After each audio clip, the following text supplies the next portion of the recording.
దేవునికి మహిమ కలుగును గాక. ప్రభునందు ప్రియమైన దేవుని పిల్లలు బాగున్నారా?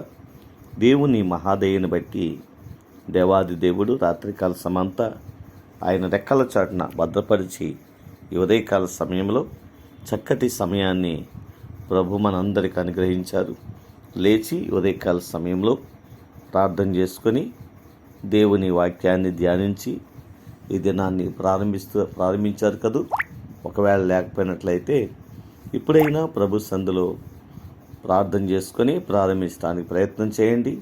అది మనకు మన కుటుంబాలకు ఆశీర్వాదకరమని దేవుని మాటను బట్టి మీకు జ్ఞాపకం చేస్తున్నాను.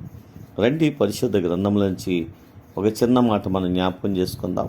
కీర్తన గ్రంథము 130వ అధ్యాయము 6వ వచనం.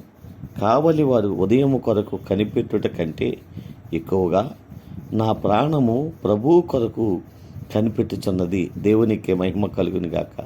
ప్రియమైన దేవుని పిల్లారా, కీర్తనకారుడు జ్ఞాపకం చేస్తాడు. కావలి వారు ఉదయము కొరకు కనిపెట్టుట కంటే ఎక్కువగా. కావలివాడు కాపలా కాసేవాడట. ఉదయం ఎప్పుడవుద్దా అని ఎదురు చూస్తూ ఉంటారట. దేవుని యొక్క దాసుడు అన్నాడు, కావలి వారు ఉదయం కొరకు కనిపెట్టుట కంటే ఎక్కువగా నా ప్రాణం ప్రభువా నీ కోసం కనిపెడుతుందయ్యా. నిజమే నా ప్రియమైన దేవుని పిల్లరా, మన ప్రాణము ఎవరి కోసం కనిపెట్టాలంటే దేవుని కోసం కనిపెట్టాలి. ఎక్కువగా కనిపెట్టి మనం నడవగలిగితే మన జీవితాల్లో గొప్ప మేలును, గొప్ప ఆశీర్వాదాలని, గొప్ప నెమ్మదిని, సమాధానాన్ని కూడా మన జీవితాల్లో పొందుకోగలుగుతాం. కాబట్టి ఈ ఉదయకాల సమయంలో అటువంటి విశ్వాస జీవితాన్ని మనం అందరము పొందుకొని ప్రభువులో సాగిపోవడానికి పరిశుద్ధాత్మదేవుడే మనందరినీ బలపరచాలని ఈ చిన్న మాట ద్వారా జ్ఞాపకం చేస్తున్నాను. దేవుడు అటువంటి గొప్ప భాగ్యాన్ని ప్రభు మనందరికీ అనుగ్రహించి నడిపించునుగాక. ఆమేన్. కృపా సత్య సంపూర్ణమైన మా తండ్రి, కృపామేడమైన మా దేవానికి వందనాలు, స్తోత్రాలు. ఈ ఉదయకాల సమయంలో మరొకసారి ప్రభా చక్కటి మాటల ద్వారా మీరు మాతో మాట్లాడినందుకు వందనాలు. అవును ప్రభా, మా ప్రాణము నీ కొరకు కనిపెట్టుకొని ఉండుట గొప్ప భాగ్యము. అటువంటి విశ్వాస జీవితాన్ని మాకందరికీ దయచేయండి.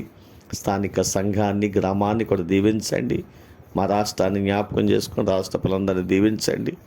ప్రతి పట్టణాలను, ప్రతి గ్రామాలను కూడా ఆశీర్వదించండి. వీళ్ళు చేస్తున్న వ్యవసాయములను, చేతి పనులను, వ్యాపారములను, ఉద్యోగములు కూడా దీవించండి.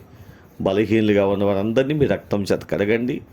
దేవా, ఈ దినాన్ని ప్రభువా అయా బలహీనులుగా ఉండి నీ సందులో మొరపెడుతున్న వారికి మంచి ఆరోగ్యము, బలము, శక్తిని దయచేయండి. వివాహాల కొరకు ఎదురు చూసిన బిడ్డలకు వివాహాలు సిద్ధపరచండి.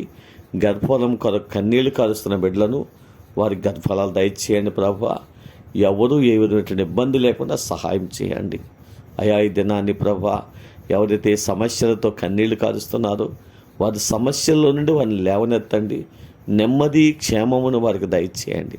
మా దేశాన్ని, ప్రపంచ దేశాన్ని కూడా దీవించండి. మా గ్రామాల నుండి మా ప్రాంతాల దేశాల్లో ఆయా రాష్ట్రాల్లో ఉన్నటువంటి బిడ్డలందరి కొరకు అయా నీ సందులో మొరపెడుతున్నాను. మీ సహాయం దయచేయండి.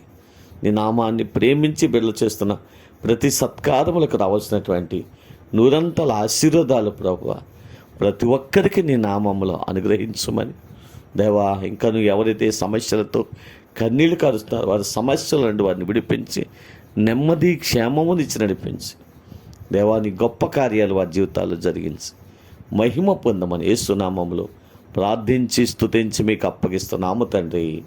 ఆమేన్.